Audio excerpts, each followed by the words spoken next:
are you going to handle it? We seen what you did with Shedeur. Oh. And it was unacceptable. No blacker division than the NFC South. Yeah. I'm telling you, you got Atlanta, Carolina, and New Orleans. Carolina, that's the blackest division in all of football. Shedeur, a member of the culture. Yeah. And you probably done landed in the most culturist. So here's what just went down that has everyone talking. Cam Newton just unleashed absolute fury on the Atlanta Falcons ownership over their choice to bring Kevin Stefanski in as head coach. And when I tell you he went completely off, I mean this man held absolutely nothing back and dropped one of the most brutal, raw takedowns we've witnessed lately. Newton is blasting what he sees as a complete betrayal of everything the culture stands for, everything the community represents.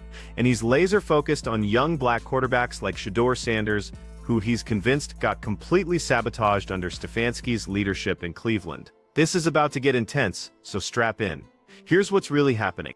The NFC South is almost the HBCU of NFL football. So the Atlanta Falcons, a team based right in the heart of one of America's most predominantly black cities, playing in what everyone knows is the blackest division in the entire league, the NFC South, just went ahead and hired Kevin Stefanski as their head coach.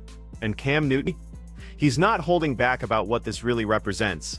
A complete middle finger to the culture, to the community, to everything Atlanta stands for. Newton came out swinging hard, and his target was unmistakable. He's demanding answers about how Falcons ownership could examine Stefanski's history, especially how he destroyed Shedeur Sanders in Cleveland, and somehow conclude that this is the right leader for their organization. Cam was brutally direct. He flat out said that Stefanski is a racist coach who robbed Shedeur Sanders of his rightful opportunity, purely because Shedeur embodies that real hood culture, that genuine black experience that coaches like Stefanski clearly can't handle or refuse to respect. Consider what this looks like from every angle.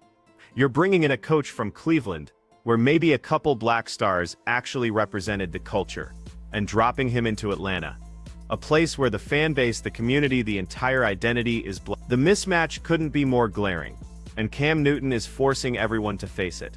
Newton dropped a question that's been burning up social media since this announcement dropped. If Stefanski destroyed Shedeur Sanders this badly in Cleveland, what makes anybody believe he won't pull the exact same move in Atlanta?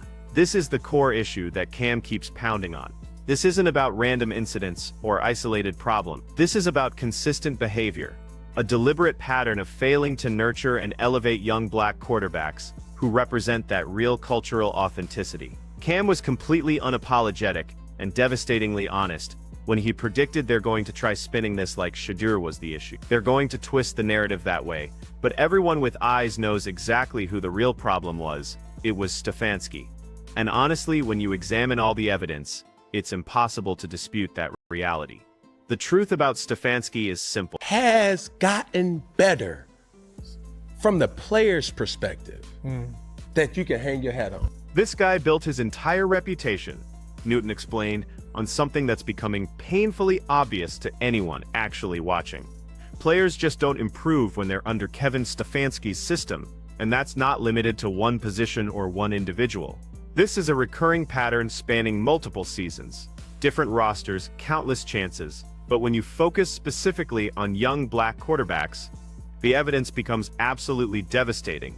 Cam zeroed in on the Shedeur Sanders disaster as the ultimate example. Here was this young, gifted quarterback loaded with ability, unlimited potential, carrying the legacy of a football dynasty, and what was the result?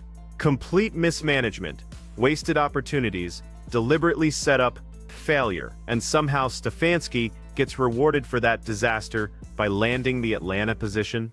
Newton was absolutely clear that his worries go way beyond just one player. The Falcons roster is packed with young superstars, emerging talent with incredible upside. But when you install a coach like Stefanski, who's repeatedly proven he can't develop young players, especially young black talent, what outcome are you realistically expecting? Cam was brutally honest about this reality. Atlanta possesses a roster full of young superstars, but Stefanski's track record shows he's been completely useless at developing young talent. And when those young players happen to be black, Just look at what happened to Shedeur Sanders. This isn't guesswork. This isn't theory. This is based on clear patterns and proven outcome. From what we've seen, don't get better with Kevin Stefanski. And I'm looking at the personnel of the Atlanta Falcons. They're a young team. You got Michael Penix as your quarterback. The contradiction here is absolutely staggering. The Falcons are installing a coach who's repeatedly bombed at developing exactly the kind of talent sitting on their current roster. It's like hiring someone who's bombed every science exam to run your advanced physics program. The logic just isn't there, and Cam Newton is demanding everyone recognize that reality. But Newton wasn't satisfied with just cultural analysis. He showed up loaded with brutal, undeniable facts. And this is where everything gets really devastating, because numbers don't lie. Cam revealed that Stefanski's performance over the past 2 seasons has been dramatically worse than even the Falcons' last coach. So wait, let me understand this correctly. You're getting rid of a coach for poor performance, then you're bringing in someone whose recent results are significantly worse. Someone explain that logic. Newton unleashed statistics that create an absolutely crushing indictment of Stefanski's Cleveland era. Brace yourself for this reality. During Newton's time with the Browns, Kevin Stefanski burned through, get ready for this, 13 different quarterbacks. 13, just let that number hit you for a second, 13 different signal callers, and he couldn't transform even one into a reliable franchise-level talent. This isn't about 1 or 2 quarterbacks failing to connect. Every coach experiences some misses, but 13 separate attempts with 13 different athletes and 0 success stories to demonstrate.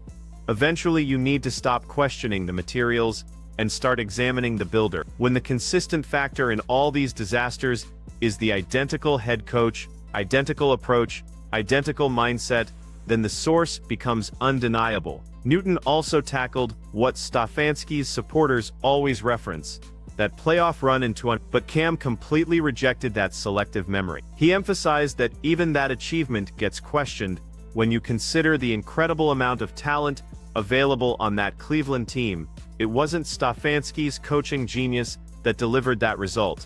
It happened in spite of his coaching, not because of it.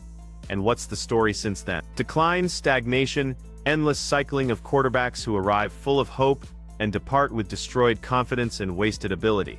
That's Kevin Stefanski's legacy, and somehow the Falcons examined that record and decided he's their answer. Newton disclosed that he's been calling out Stefanski's coaching failures for years now. This isn't some recent opinion. This isn't Cam following popular sentiment.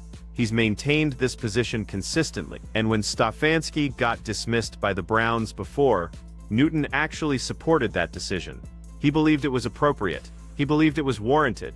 He believed it was honestly overdue. Newton stated emphatically that when a coach cycles through that many quarterbacks without developing even one into a reliable contributor, the issue stops being about the player. The issue clearly becomes the coaching approach, the system, and the complete inability to properly assess and develop talent at football's most crucial position. And this becomes the central argument that Cam continues emphasizing. This represents systematic breakdown. This isn't about one disappointing season or one player who didn't fit. This is about a repeating cycle that's occurred across multiple seasons with completely different athletes, and that cycle of failure lands directly on the head coach's responsibility. When you can't develop quarterback talent, the single most important position in the sport, what exactly are your strengths? What exactly do you bring to the table? These are the hard questions that Cam Newton is forcing everyone to address. And apparently these are questions the Falcons leadership never bothered asking before making this decision.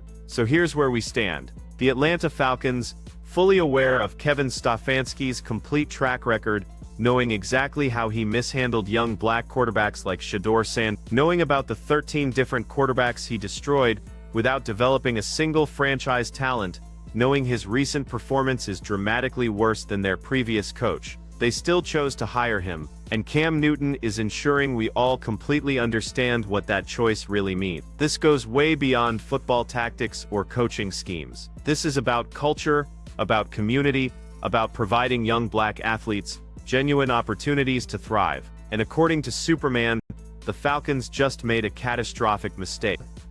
Kyle Pitts. Bijan. Like, that's a very young team. Like, your team is young. It's like you're inheriting something that's already great and ready to rock and roll.